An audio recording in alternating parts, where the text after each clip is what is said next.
भगवते वासुदेवाय। श्रीमद्भागवत महापुराणम् प्रथमस्कन्धः। श्रीमद्भागवत माहात्म्यम्। कृष्णं नारायणं वन्दे, कृष्णं वन्दे व्रजप्रियं, कृष्णं द्वैपायनं वन्दे, कृष्णं वन्दे पृथाश्रुतम्। सच्चिदानन्दरूपाय विश्वोत्पत्त्यादिहेतवे तापत्रयो विनाशाय श्रीकृष्णाय वयं नमः। तापत्रयो विनाशाय श्रीकृष्णाय वयं नमः।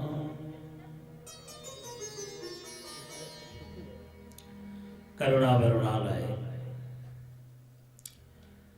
श्री श्री प्रसिद्ध पावन नदिया विहरी कृपाम्बुधे श्रवण महाप्रभु जी, उन्हीं की कृपा से श्राद्धा कुंड में बने हुए श्री श्री गुरु महाराज जी के कार्यक्रमों के द्वारा श्री गुरु करुणाधाम श्री राधा रमण जी का मंदिर है। यहाँ पर 7 दिन के लिए श्रीमद् भागवत ज्ञान गंगा की धारा प्रवाहित के रूप में हरि कथा पान करेंगे।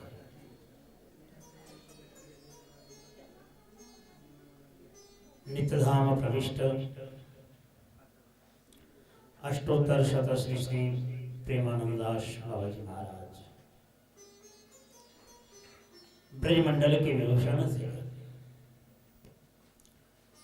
जो कि एक प्रकार वाक्य सिद्ध महाराज।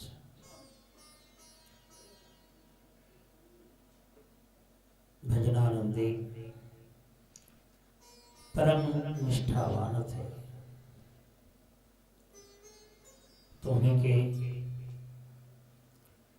स्मरण महामहोत्सव के उपलक्ष्य में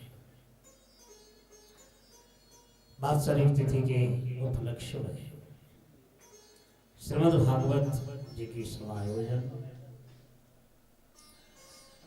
आज श्रीमद् भागवत जी की महिमा की गायन, भागवत महापुराण की महिमा महामुनि वेदव्यास जी ने पद्म पुराण से लिए हुए 6 अध्यायों को बड़े भाव से उन्होंने धुंधकारी गोकर्णों की उपाख्यान कह करके विश्वास दिलाए हैं कि श्रीमद् भागवत की कथा श्रवण से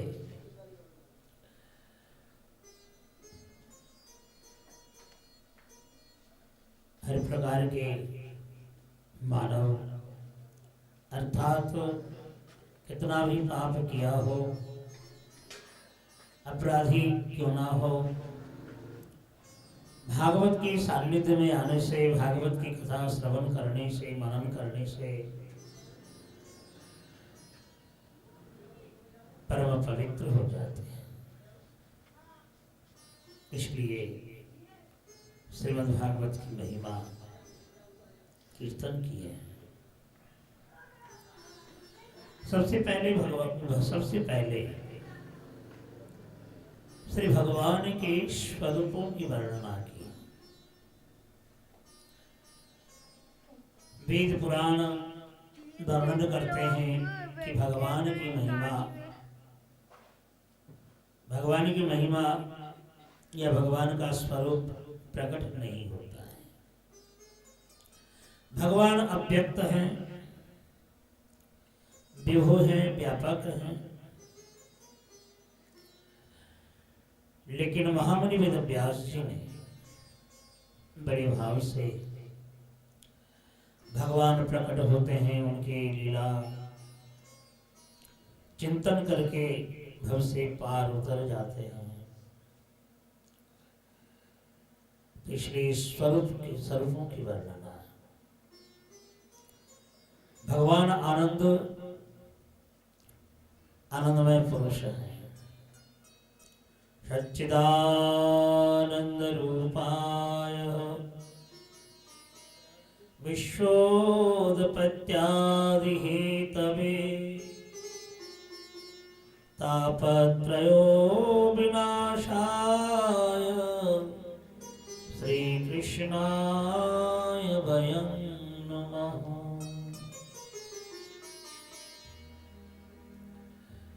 भगवान सद्घन है, चिदघन है, आनंद घन स्वरूप है।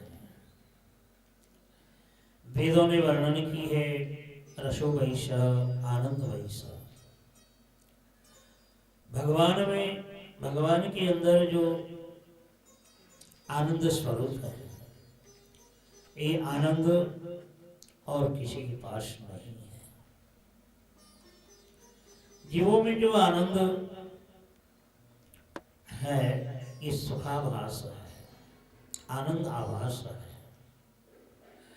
लेकिन भगवान श्री गोविंद आनंदमय पुरुष है। इसलिए सत चित आनंद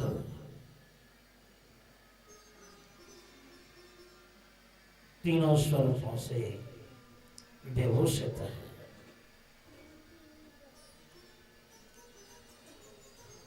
और इन भगवान से ही चराचर विश्वों की सृष्टि हुई है। यतः इमानि भूतानि जायन्ते, यस्मात्, जिन्हों से पूरे संसार की सृष्टि हुई है। चराचर स्थल अचर शब्द अनादि कारण स्वरूप हैं श्री गोविंद जी।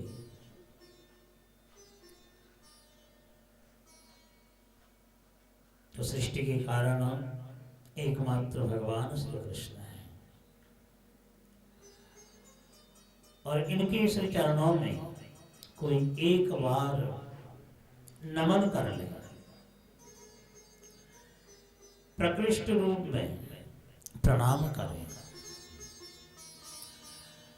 तो उनके जन्म जन्मांतरों का जितने भी कष्ट हैं, जितने प्रकार के कष्ट हैं, आध्यात्मिक, आधिदैविक, आदि भौतिक, दैविक दुखों से, भौतिक दुखों से, शारीरिक दुखों से मिटा देते हैं। ऐसे सच्चिदानंदमय पुरुष भगवान के चरणों में आनंद कंद रस कदम्ब स्वरूप भगवान के श्री चरणों में प्रणाम करने से सर्व प्रकार दुख नाश हो जाते हैं। तो वयं नुमः, देखो नमन शब्द में इतना गरिमा है। नमयति इति नमः,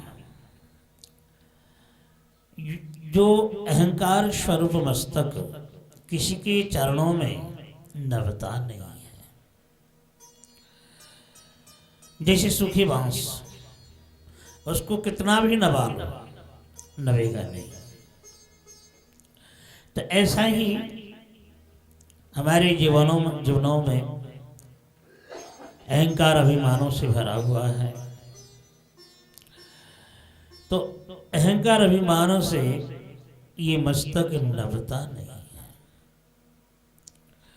तो महामुनि वेद व्यास जी कहते हैं कि हे मानवों, तुम्हारा ये मस्तक नवता नहीं हो तो आइए हमारे साथ एक संग हम प्रणाम करेंगे। और भगवान के श्री चरणों में प्रणाम करने से जन्म जन्मांतरों की जितनी प्रकार के अवांतर हैं, अहंकार आदि हैं, सबको मिटाए करके हृदय को स्वच्छ कर देंगे। देखो, नमन में इतना शक्ति है। जिस समय कुरुक्षेत्र के युद्ध में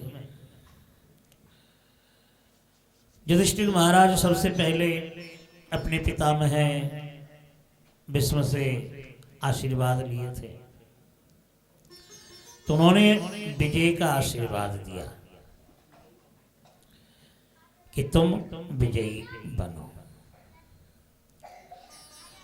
गुरु कृपाचार्य जी ने भी दिया। विजय आशीर्वाद को प्राप्त करके ही युद्ध कर रहे थे।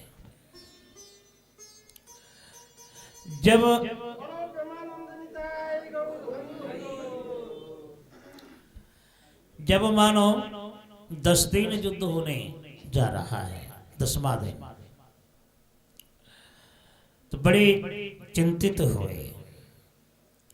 हमारे पितामह हैं, जब तक रहेंगे तब तक हमारी विजय नहीं होगी। तो अपने प्राण प्यारे गोविंद से विचार करने लगे, प्रभु आप ही बताओ हम क्या करें, कैसे विजय प्राप्त हो। पितामह हर दिन 10,000 सैनिकों को विनाश कर रहे हैं। तब प्रभु जी ने सलाह दी कि एक काम करो, तुम जाओ और अपने पितामह को कहो कि आप अपने विजय रूपी आशीर्वाद लौटा लें, क्योंकि रहते हुए विजय प्राप्त होने वाला नहीं है। तो इसलिए युधिष्ठिर महाराज, गांडीवधारी अर्जुन सभी मिलकर के पहुंचे और प्रणाम करके कहा, पितामह आप अपनी विजय आशीर्वाद लौटा लीजिए। उन्होंने कहा क्यों? अब देखो, आपने मुझे आशीर्वाद दी है और आशीर्वाद के स्वरूप में आप समझ रहे हैं कि आप जब तक रहेंगे तब तक हमारी विजय नहीं होगी। तो आप ही बताओ हम क्या करें। पितामह हंस पड़े और उस हंसी में इतनी मिठास है, उस समय इतना मिठास था, देख करके सभी मुग्ध हो गए थे।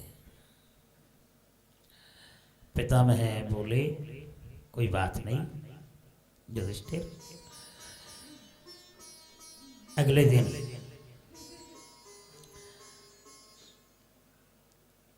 शिखंडी को सामने रख करके अर्जुन युद्ध करेगा और कल ही देखना तुम्हारा विजय। तो देखो, प्रणाम करने से पूरी शक्ति मिलेगी। जाकर के उन्होंने साष्टांग प्रणाम किया। प्रणाम करने का मुख्य फल मिल गया कि उनका युद्ध का विजय फल, क्योंकि आपने भोजन की थाली परोस दी है, थाली परोस दी है, लेकिन भोजन पदार्थ दिए नहीं। आप बताओ हम क्या करें, पेट तो भरने वाला है नहीं। जब पेट भरने वाला नहीं है तो हम क्या करें उस थाली को रख करके। तो ताली हटा दो। तो युधिष्ठिर पिता में है समझ गए कि बात परम सत्य है। युधिष्ठिर ठीक है, कोई बात नहीं, जब मैंने आशीर्वाद दिया तो कभी लौटाने वाला नहीं हूं। तो देखो, प्रणाम करने से प्रकृष्ट स्वरूप में नमन, समर्पित भक्ति, शरणागत भक्ति। और जब तक जीवों की शरणागत भक्ति नहीं होगी तब तक उनके जीवन में कल्याण होने वाला नहीं है। तो इसलिए महामुनि वेदव्यास जी बड़े करुणामय हैं। कलिहत मानवों के लिए ये परम महान महौषधि उपचार स्वरूप में उन्होंने कहा कि आइए और हमारे साथ प्रणाम करिए, जिससे हर पल मंगल होती ही रहेगी। बोलिए भक्तवत्सल भगवान की जय। सच्चिदानंद रूपाय विश्वोत्पत्त्यादि हेतवे तापत्रयो विनाशाय श्री गोविंदाय नमो नमः। श्री गोविंदाय नमो नमः। श्री समाजयुक्त गोविंद भगवान को प्रणाम। श्री शब्द के अर्थ से यहाँ साक्षात राधा रानी है। त्रितमा राखा राधा रानी है।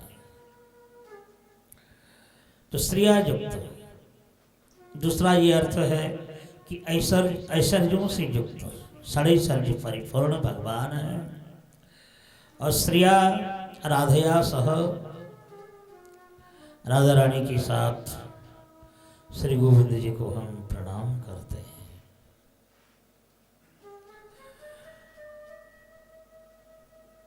महामुनि वेदव्यास जी ने एक स्थान को चुना, जो स्थान है परम मुक्त स्थान।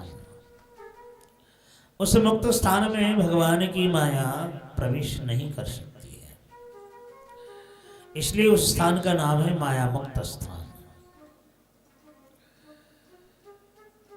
दैवी गुणमयी माया प्रभावित होकर के जीवों को जो कष्ट पहुंचाती हैं, भ्रमण कराती हैं 84 लोक से जनी में, 84 लाख जोनी में, तो वही माया मुक्त स्थान है नैमिषारण्य क्षेत्र। और ये भी है वायु पुराण के सम्मत, एक समय तपस्वी ऋषि मुनि एकत्रित हुए। कलियुग आने वाला है, बड़ी घबराए कि कली महाराजों कली में सारे दोष हैं और कली प्रवेश करेंगे तो हम कैसे ध्यान धारणा हमारी पूरी होगी, हम पूरा नहीं कर पाएंगे। इसलिए सभी ऋषि मुनि एकत्रित होकर के ब्रह्मा जी का आराधना किया। अब ब्रह्मा जी प्रकट हुए, क्योंकि उनका एक नाम है स्वयंभू।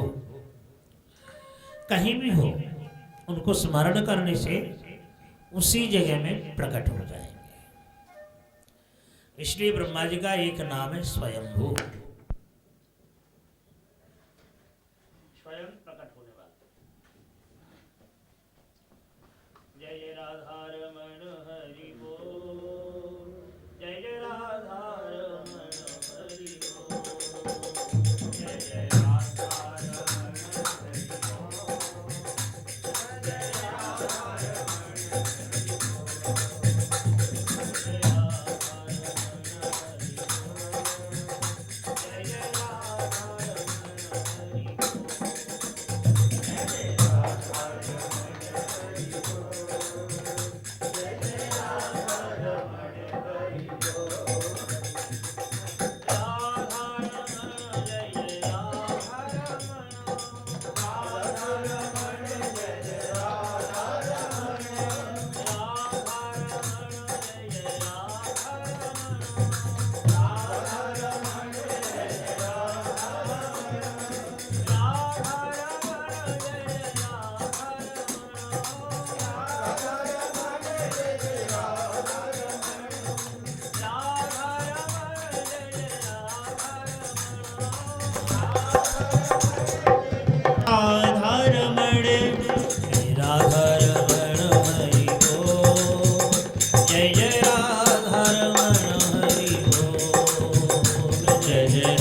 जय जय राधार मण हरि। तो ब्रह्मा जी का एक नाम है स्वयं। तो ब्रह्मा जी प्रकट हुए, ऋषि मुनियों ने प्रार्थना की, प्रभु इस कलियुग से हम कैसे सुरक्षित रहें। तो ब्रह्मा जी उस समय भगवान का ध्यान किया और ध्यान करते ही उनके मन से एक चक्र का सृजन हुआ और सृजन करके उन्होंने कहा कि देखो ये जो रथ का पहिया है, ये जो घूम रहा है, ये पहिया जहां पर गिरेगा उस स्थान का नाम चक्र तीर्थ है और नैमिषारण्य में ही है। तो वही स्थान तुम्हारे लिए परम पवित्र है। महाकली महाराज का प्रभाव नहीं होगा। जब माया ही नहीं जाएगी तो कली महाराज का प्रभाव कैसे बढ़ेगा। भगवान की माया जहाँ नहीं हो, मुक्त स्थान हो, तो वहाँ तो कोई बातों की आवश्यकता नहीं होती है। तो इसलिए चक्रतीर्थ समन्वित नैमिषारण्य क्षेत्र, और नैमिष मानो निमिष भाव नैमिष, निमेष आंखों की पलक, आंखों की पलक लेना। आंखों में जो पलक लेते हैं उसको निमेष बोला जाता है। तो जिनके नेत्रों में पलक नहीं है, अब बताओ किनके आंखों में पलक नहीं पड़ते। हम लोगों की तो पलक है, हर क्षण हर पल में पलक है, लेकिन देवताओं के नेत्रों में पलक नहीं पड़ता, अपलक दृष्टि है। तो इसलिए अनिमेष देवताओं का एक नाम है, अनिमेष, जहां देवताओं का निवास भूमि है, देवताओं का निवास है, परम पवित्र स्थान है, आनंददायक है, उस स्थान का नाम है नैमिषारण्य क्षेत्र। तो उस स्थान को उन्होंने चुना क्योंकि वहां पर 88,000 ऋषि एकत्र होकर के ध्यान धारणा कर रहे हैं। नैमिषे सूतमासेनम, नैमिषे सूतमासेनम अभिवाद्य महामुनिम कथामृतरसस्वादः कुशलः सौनको ब्रवीत्।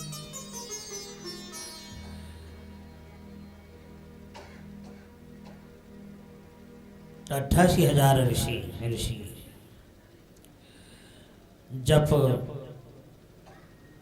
ध्यान धारणा कर रहे हैं। तो सब मिलकर के एक उन्होंने मीटिंग बैठाई और उस मीटिंग में यही चर्चा रखा गया कि हम लोगों के लिए क्या करना उचित है, क्योंकि हमें एक यज्ञ आरंभ तो किए हैं 1000 सालों के लिए, जिससे हम भगवान को प्राप्त कर सकें, लेकिन इस यज्ञों से कलियुग में भगवान को प्राप्त करने वाला नहीं है, क्योंकि ये कर्म कांड के अंतर्गत है और कर्म कांड ज्ञान कांड ये विषयों का समान है। तो इसलिए कर्म कांड के द्वारा कलियुग में भगवान को प्राप्त करना अति कठिन है। इसलिए कोई सहज मार्ग मिल जाए भगवान को प्राप्त करने के लिए, लेकिन सहज मार्ग बताने वाला हर कोई नहीं होगा। जो हरि कथा में निपुण कोई हो सके, मानो जल से कोई जल में कोई गिर गया हो, डूब गया हो, अब उसको उठाने के लिए ऐसा गोता लगाने वाला हो, गोताखोर वाला हो, तभी जाकर के उसको उठा सकता है। गोताखोर बिना उठा नहीं सकते। तो इसलिए हरि कथा में, भगवान के भजनानंद में जो लीन है, हर समय भगवान का नाम कीर्तन कर रहे हैं, ऐसे उठते बैठते चलते फिरते अनन्य निष्ठा संपन्न जो परम भक्त होते हैं, इन्हीं के पास कोई राह मिल सकता है। तो इसलिए सभी ऋषियों ने सलाह की कि भाई लोमहर्षण के परम पुत्र बलराम जी ने खुद अपने हाथों से आशीर्वाद दे करके गया है। और बलराम जी कोई साधारण नहीं है, भगवान के विलास मूर्ति स्वरूप है। एक स्वरूप में छत्र, चामर, पादुका आदि स्वरूप धारण करके सेवा करते हैं। तो वही भगवान के विलास मूर्ति स्वरूप बलराम जी ने खुद कृपा की। इसलिए सूत जी के पास चला। तनय विशेषोतमासेनम अभिवाद्य महामुनि।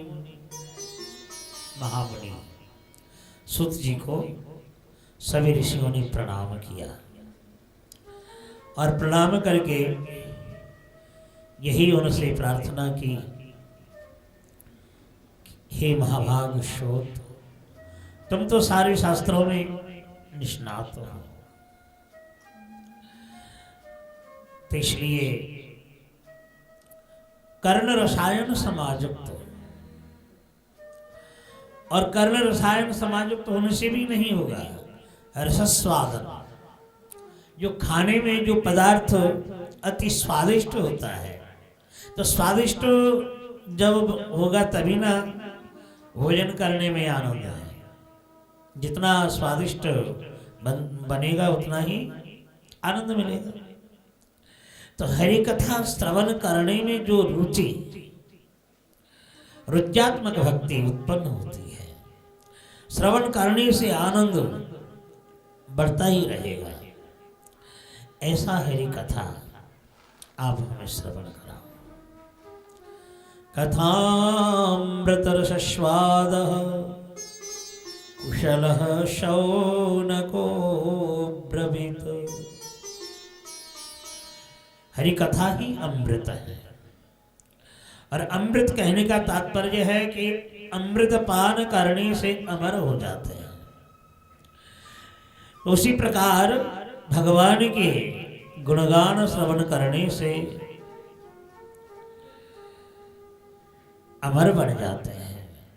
तब कथामृतम तप्त जीवनम कविभिरीडितम कलमशापहम श्रवण मंगलम श्रीमदाततम भुवि गृह्णन्ति ते भूरिदा जना। गोपियों ने कहा, हे भगवान, आपकी जो कथा है, तब कथामृतम, ये कथा नहीं, ये अमृत है, अमर कराने, अमर देने वाली कथा है।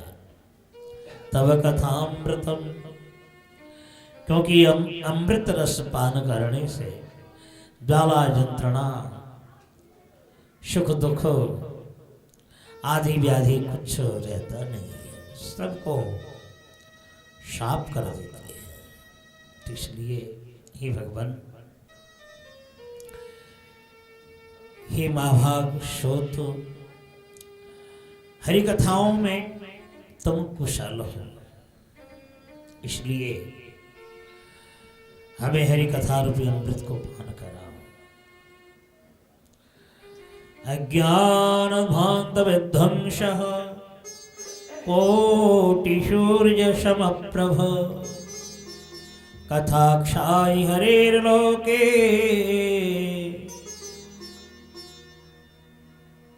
सुताक्षाहि कथासारं मम कर्णरसायनम्।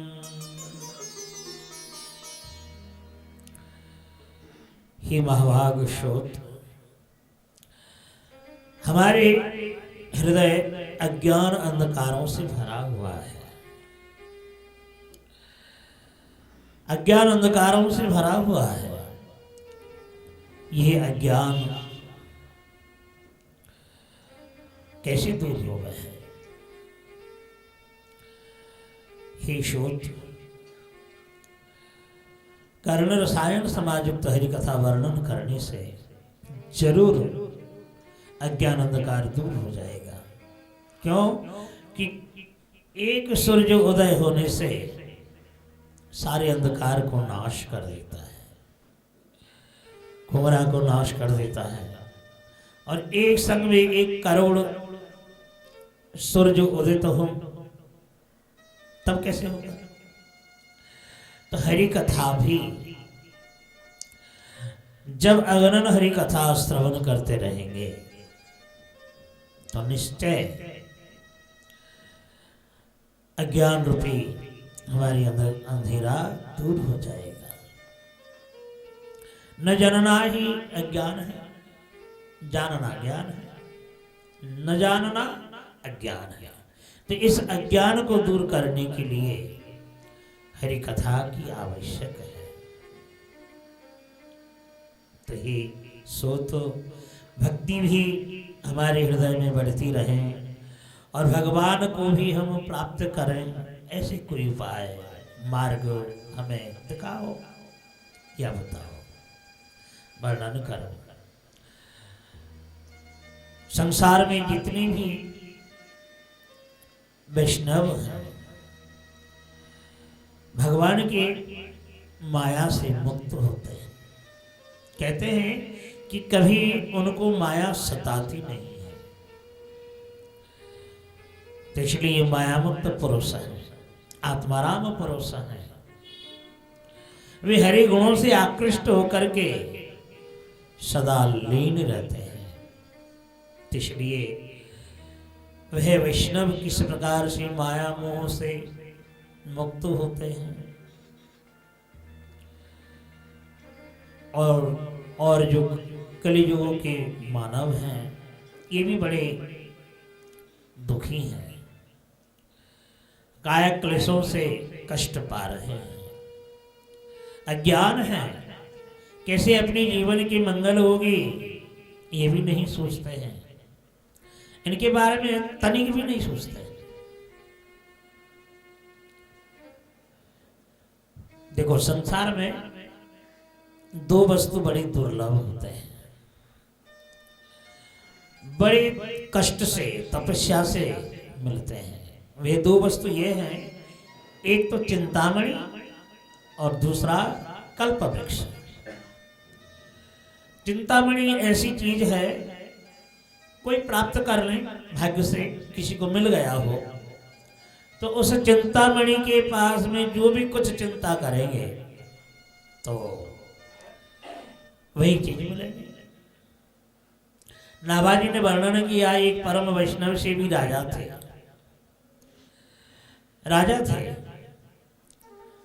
तो वैष्णवों की भक्तों की सेवा, जिनके ललाटों में तिलक और गले में कंठी हो, ऐसे देख करके आमंत्रित करते थे, भोजन कराते थे और 2-4 दिन रखते भी थे और जाने के समय दक्षिणा भी देते थे।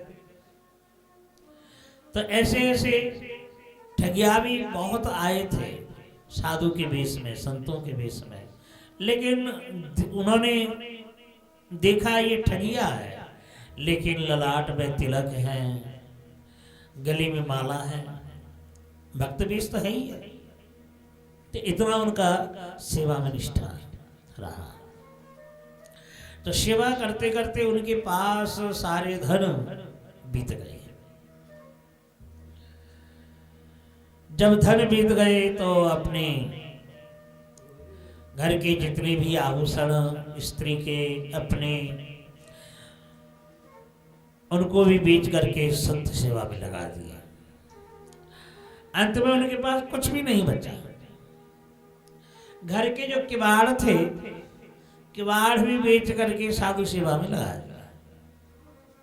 देखो कितना प्राण है सेवा में। तो जब किवाड़ बेच करके भी उनकी सेवा की, अब सब कुछ समाप्त हो गया, कुछ है ही नहीं। और कई संत आ गए। देखो उनकी स्त्री दुकान में जाकर के गरीबिना अर्थात कहने लगी कि देखो आप जो भी कुछ काम करने के लिए आप कहेंगे हम काम कर देंगे, लेकिन हमारे घर में संत आए हैं, हमें सामग्री दो। लेकिन दुकान वाला जानता है कि ये देने वाली नहीं है। तो अभी चलो हमारे काम कर दोगी ना, हम काम कर देंगे। तो ऐसे उपायों से कई बार भोजन पदार्थ सामग्री ला करके रंधन करके भोजन कराते हैं।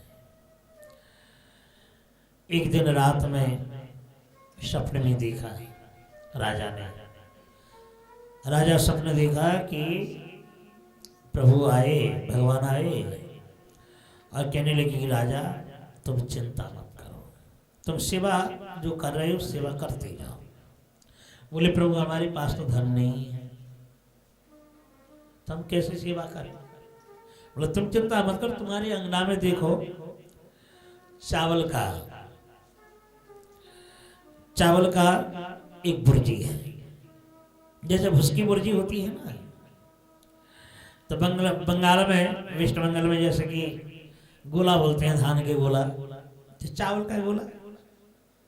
बोले तुम्हारे अंगना में चावल का गोला है, वहां पर जो भी कुछ तुम कहोगे सो मिल जाएगा।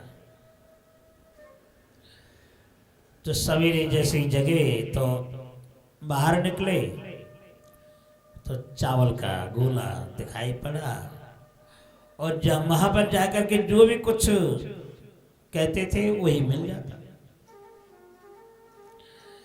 तो देखो कितने दयालु हैं भगवान, बड़ी दयालु हैं, जो सब कुछ त्याग करके संतों की सेवा करेंगे तो उनके लिए चिंतामणि प्राप्त हो जाती है। तो ऐसे चिंतामणि से लौकिक पदार्थ तो मिल जाएंगे, लेकिन आध्यात्मिक भगवान के श्री चरण तो नहीं प्राप्त कराएंगे। लेकिन मार्ग तो यही है ना, संत सेवा के माध्यम से भगवान को प्राप्त कराना। तो चिंतामणि लौकिक वस्तु जरूर देंगे। और दूसरा रहा कल्प वृक्ष। तो कल्प वृक्ष के सानिध्य में जाकर के कल्पना करो, कोई एक फकीर था, अब कल्प वृक्ष के नीचे सो रहा था, उसे तो मालूम नहीं है ये कि कल्प वृक्ष है। तो उसने सोचा मन मन में मैं राजा बनूंगा, मेरे बड़े बड़े राजमहल बनेंगे और मेरे अनेक पुत्र होंगे और मैं सबको लेकर के राजत्व करो। तो चिंता करते करते वो राजा बने, बड़ी राजमहल और चहल पहल चारों तरफ होने लगा। फिर सोते सोते उन्होंने देखा चलो ये सब तो मिल ही गया, लेकिन इतनी सारी संपत्ति चोर आ जाए तो क्या हो जाएगा? चोर आ जाए तो फिर क्या होगा? सब लूट के लेके चला जाएगा। तो एक चोर आया और सारे लूट के लेके चला गया। तो ऐसा कल्प वृक्ष है। जो भी कुछ कामना करेंगे। अब उस समय आप कहेंगे कोई सिंह आ जाए, आके हमें खा लेगा, तो सिंह आ ही जाएगा, कल्प वृक्ष है ना। लेकिन ये सुमति होना भी तो कठिन है कि हमें भगवान प्राप्त हो। हर एक के मन में तो ऐसा जगना भी कठिन है। इसलिए चिंतामणि लोक सुखम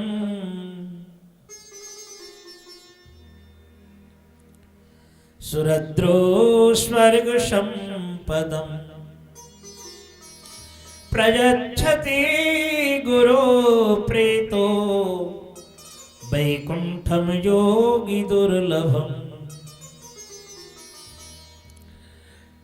सौनकादि ऋषियों ने कहा कि हे सूत, चिंतामणि कल्प वृक्ष बड़ा ही दुर्लभ वस्तु होती है, लेकिन हम कहते हैं उनसे भी बढ़कर के सदगुरु का चरण, सदगुरुदेव किसी शिष्य के प्रति अपनी वरद हाथ रख दें, कृपा आशीर्वाद कर दें, तो सारी संपदा क्यों साक्षात भगवान को प्राप्त कर लेंगे, महान वैकुंठ धाम को प्राप्त कर लेंगे।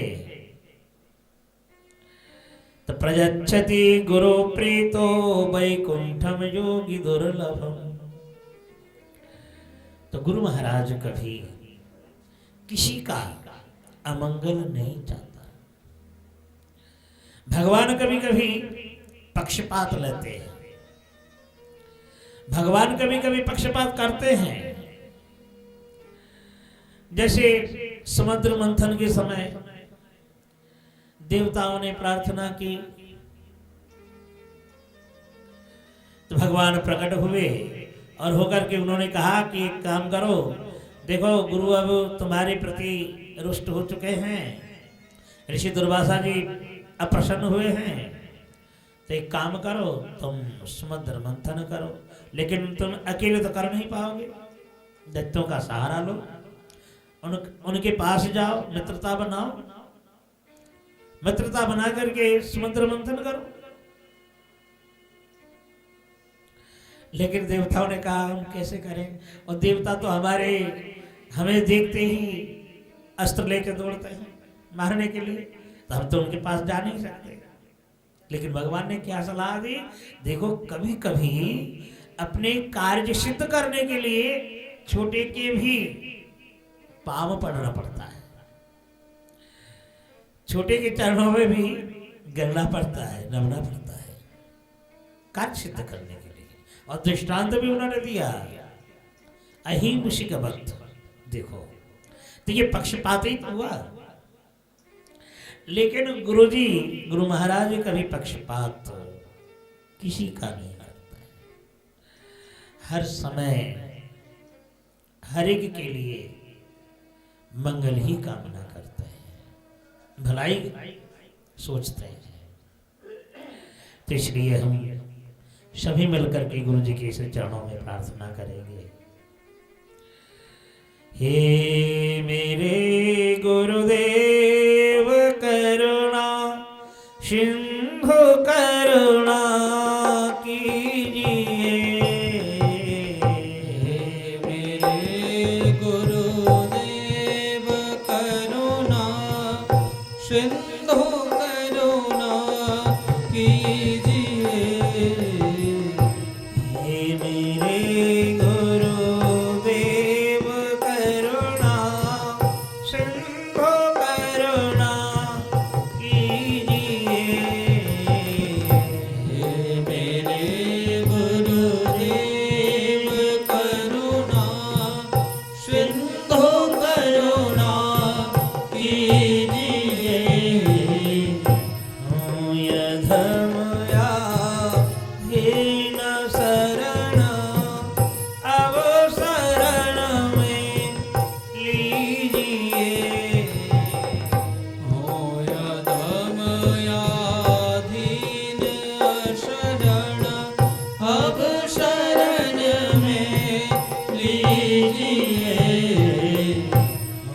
यधमयाधीन शरण अब शरण में लीजिए। मोह धर्मयाधीन शरण अब शरण में लीजिए। हे मेरे गुरुदेव हरि बोल।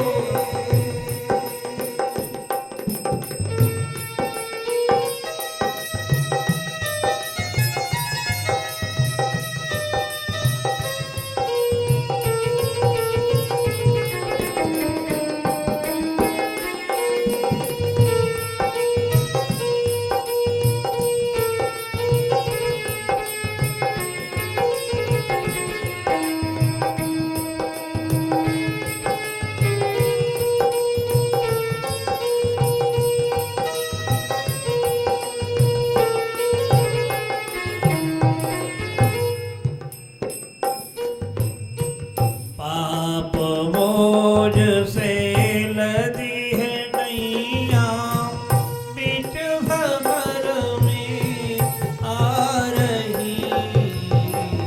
पाप बोझ से लदी है नैया बीच भंवर में आ रही।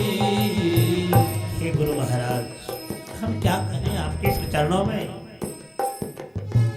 जन्म जन्मांतरों से न जाने कितने पाप किए हैं, अपराध किए हैं, संतन की अपमान किए हैं। इसलिए कहीं हमारे स्थान नहीं है, नरक में भी स्थान नहीं मिलेगा। इसलिए पाप बोझ से लदी है नैया, पाप बोझ से लदी है नैया बीच भंवर में आ रही। बीच भंवर में आ रही। बीच भंवर में आ रही। बीच भंवर में आ रही। नाथ दौड़ो अब बचाओ, नाथ दौड़ो अब बचा लो। नाथ दौड़ो अब बचाओ। नाथ दौड़ो अब बचा लो। जल्दी डूबी जाए रही। वो जल्दी डूबी जा रही।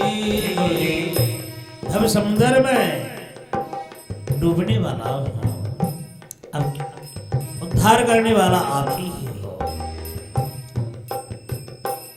आप ही हमारी खिवैया हो। इसलिए हे मेरे गुरुदेव करुणा सिंधु करुणा कीजिए।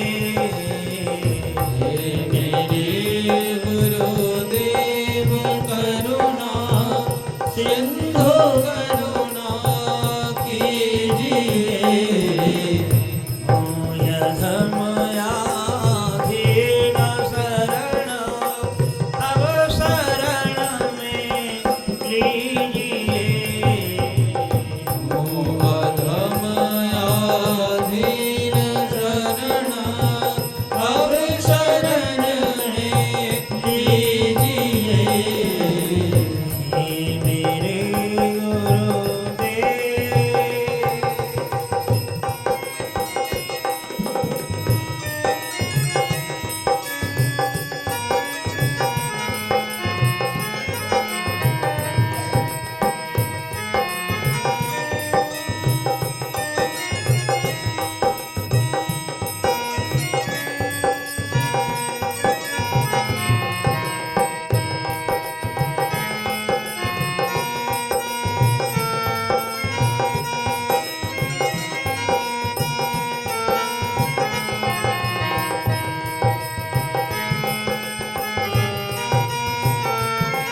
संसार में कितने भी अपने अपने राजमहल क्यों ना बना लें, लेकिन कष्ट मिटाने के लिए, दुख मिटाने वाले एकमात्र भगवान ही होते हैं। और भगवान का ही स्वरूप गुरु जी का है। भगवान के ही प्रकाश स्वरूप है श्री गुरु जी महाराज। इसलिए उनके चरणों में आने से सारे दुख हर लेते हैं। आप भी यदि छोड़ देंगे, आप भी यदि छोड़ देंगे, फिर कहाँ जाऊंगा मैं, ओ फिर कहाँ जाऊंगा मैं। जन्म दुख से नाम कैसे, मैं दुख से नाथ कैसे, जन्म दुखों से नाथ कैसे, जन्म दुखों से नाथ कैसे, पार कर पाऊंगा मैं, पार कर पाऊंगा मैं, पार कर पाऊंगा मैं। पार कर पाऊंगा मैं। ये गुरु जी महाराज। और ये भी है कि मेरे में, मुझ में ना जप तप कोई साधन है, तो मैं कैसे पार कर पाऊंगा।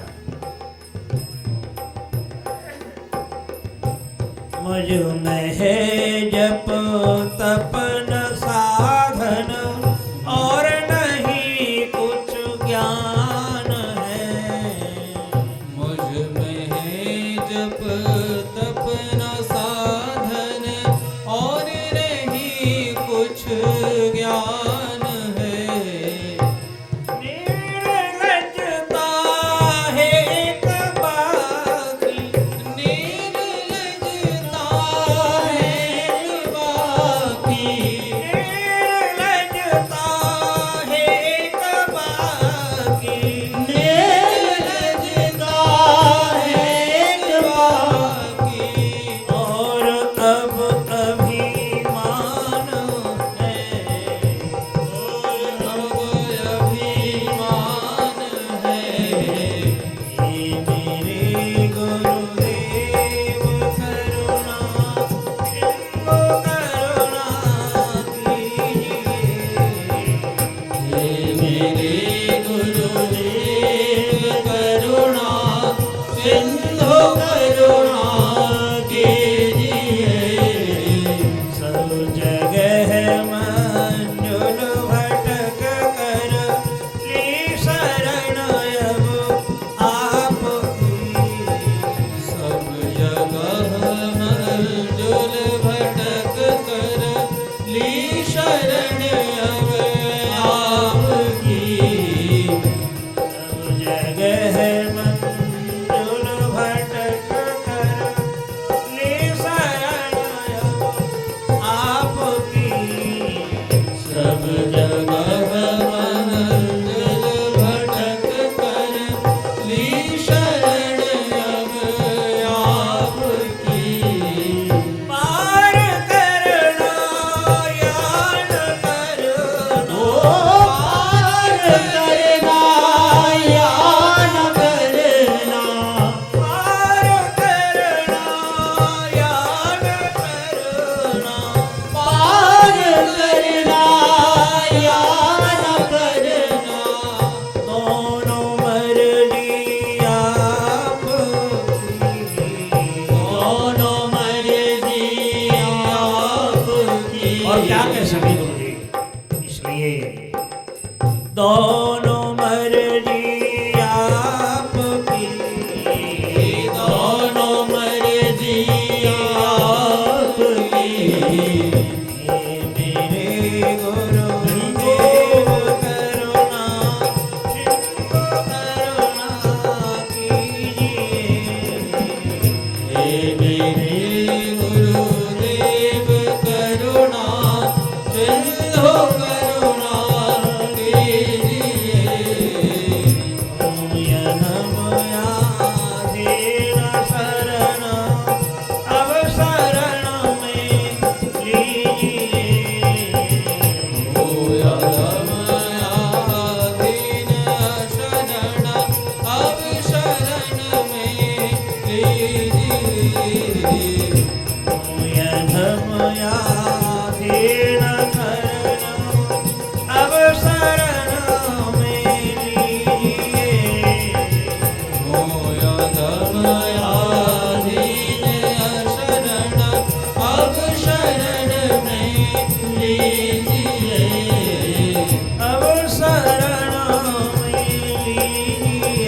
सदगुरु भगवान की जय। तो सदगुरु भगवान महान वैकुंठ धाम साक्षात भगवान के श्री चरणों को प्राप्त करा सकते हैं, अन्यथा और कोई भगवान के चरण प्राप्त नहीं करा सकते हैं।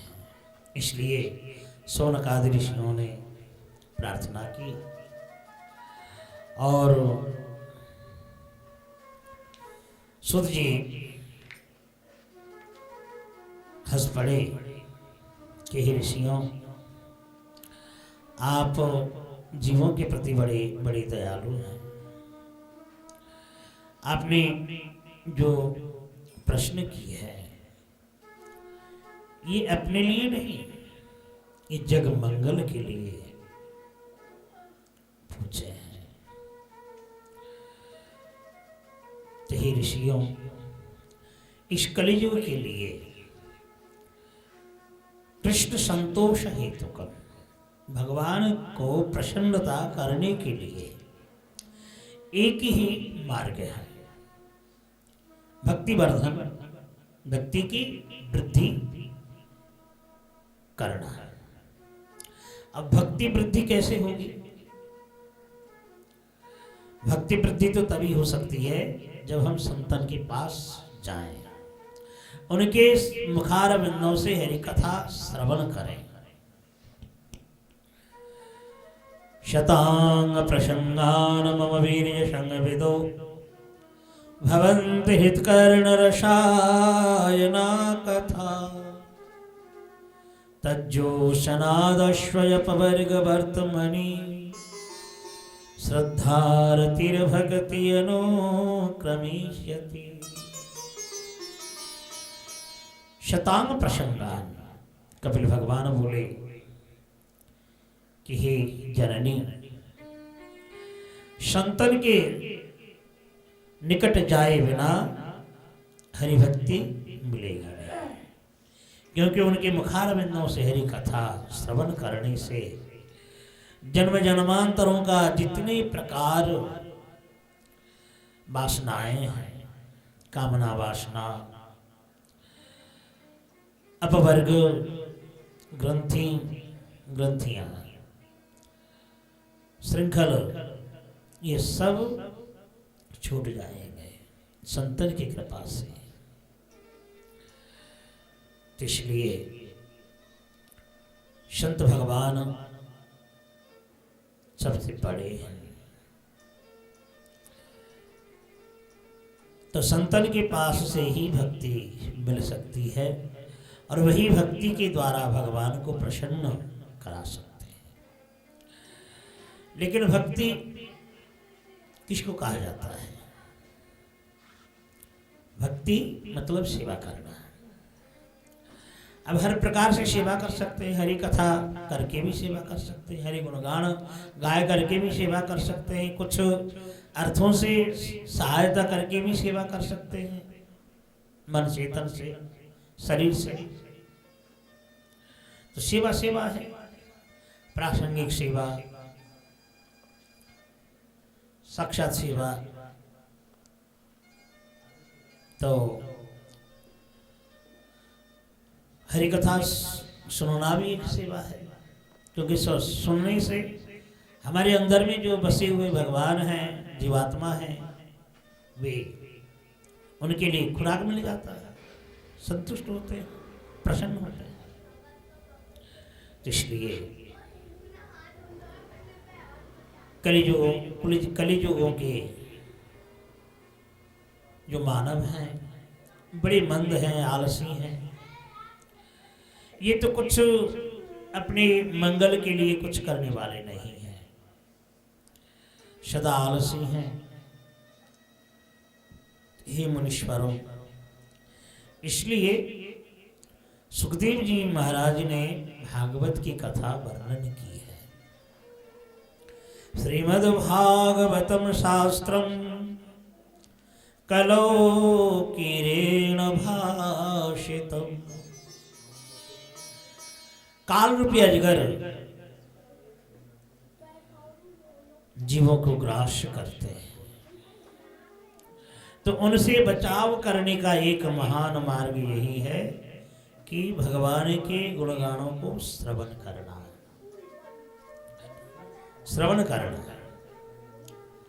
लेकिन भगवान के गुणगान श्रवण करना भी तो एक भाग्य की जरूरत होती है। अब भाग्य बिना हम कैसे उस स्थान में पहुंचे? अब देखो, हमारे पुण्य नहीं होते तो हम कैसे वृंदावन में आते और कैसे बैठ करके हमारी कथा श्रवण करते। अब ब्रज के जितने भी गोपियां हैं, ब्रजवासी हैं, तो साधन सिद्ध है। इनके लिए कोई उपासना करने का आवश्यकता नहीं है, ये तो साधन सिद्ध है। लेकिन जो साधन सिद्ध नहीं है, उपासना सिद्ध होते हैं, तो उपासना किए बिना तो सिद्ध नहीं हो सकते। तो इसलिए काल रूपी अजगर ग्रास करने के लिए तैयार है, हर पल में उनके मुख में समा जाते हैं। तो इसलिए हरि कथा श्रवण करने के लिए पुण्यों की भी आवश्यक होती है। जन्मांतरे भवेद पुण्यं तदा भागवतम लभेत। हे ऋषियों, जन्म जन्मांतरों में पुण्य उदय होने से ही भागवत कथा श्रवण कर सकते हैं। देखो, एक अलौकिक घटना है। जब सुखदेव जी महाराज गंगा जी के किनारे में आए करके ऋषियों के बीच में परीक्षित महाराज जी को भागवत कथा श्रवण कराने के लिए तैयार हुए, तो स्वर्ग से देवता इकट्ठे होकर के बड़े भाव से एक अमृत का घड़ा लेकर के आए और कहने लगे, ऋषिवर, हमारे हाथ में अमृत का कलश है, तो हम क्या करें बताओ? बोले, देखो, ये अमृत का कलश आप लेकर के महाराज परीक्षित को श्रवण करा दो, पान करा दो, क्योंकि वो तो मरने वाला है 7 दिन में।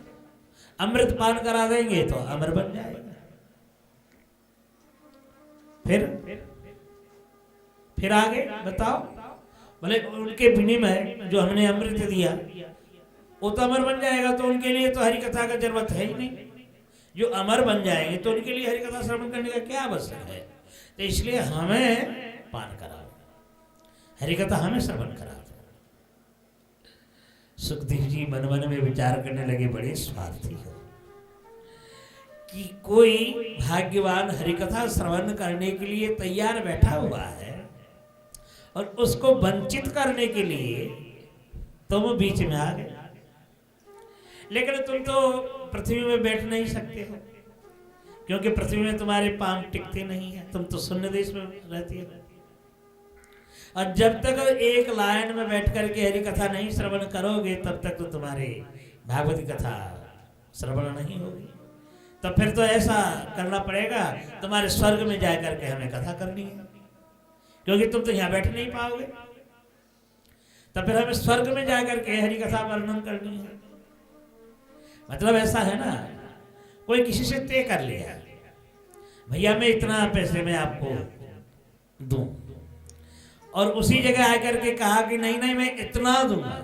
देखो, वो 10,000 दे रहा है, मैं 20,000 देने वाला हूं।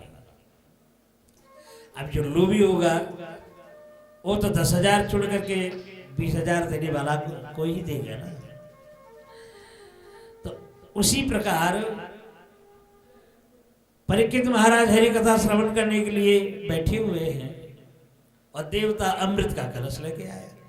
तो ऑफर मिला कर नहीं सुखदेव जी के लिए कि देखो, हम अमृत दे रहे हैं, तो इसके बिना में हमें हरि कथा श्रवण कराओ। तो हम तो यहाँ कथा श्रवण नहीं कर पाएंगे, हमारे स्वर्ग में जाकर के हरि कथा सुनाओ हमें। वाह, बड़े धन्य हो तो सुखदेव जी ऐसे करेंगे? नहीं करने वाले। जो निस्वार्थ हैं, मंगलकारी होते हैं, ये कभी दूसरे के प्रलोभन में नहीं आने वाले, कभी नहीं आएंगे। तो सुखदेव जी तो ऐसे नहीं है ना, उन्होंने देखा इनके अंदर में अभी व्यवसायत्मिका बुद्धि बसी हुई है, इससे अभी हरि कथा श्रवण करने का अधिकार नहीं मिला। इनके हृदय में अधिकार अभी नहीं हुई है। अधिकार तभी हो पाएगा जब निष्काम भाव से आए करके सबके साथ पंक्ति में बैठ करके हरि कथा श्रवण करेंगे। तो सूत जी बोले कि हे ऋषियों, देवताओं को उन्होंने ठुकरा दिया और परीक्षित महाराज जी को हरि कथा श्रवण कराई और 7वें दिन में साक्षात वैकुंठ धाम पहुंचे। और जब वैकुंठ धाम पहुंचे, देवता ब्रह्मा जी के पास पहुंचे, देखो हम हरि कथा श्रवण करने गए थे, सुखदेव जी ने हमें ठुकरा दी, लेकिन एक बात बताओ, परीक्षित महाराज 7 दिन में हरि कथा श्रवण करके वैकुंठ धाम चले गए।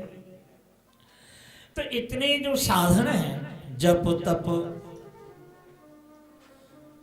तप जो साधन है, एखाने ना जप तप जो साधन है, तो जब तक साधन सारे व्यर्थ हो जाएंगे। ध्यान धारणा, वेद वेदांत, जितने भी साधन के वस्तु हैं, ये तो सब व्यर्थ हो जाएंगे। तो और कोई कुछ तपस्या करेंगे ही नहीं, केवल हरि कथा श्रवण करके और भव समुद्र पार हो जाएंगे। ब्रह्मा जी बोले, देवताओं, इस विषय में मेरा भी बड़ा ही अचरज लग रहा है, क्योंकि 7 दिन में भगवान को प्राप्त कर लेना कोई मामूली बात नहीं है। तो इसलिए ब्रह्मा जी बोले, एक काम करो,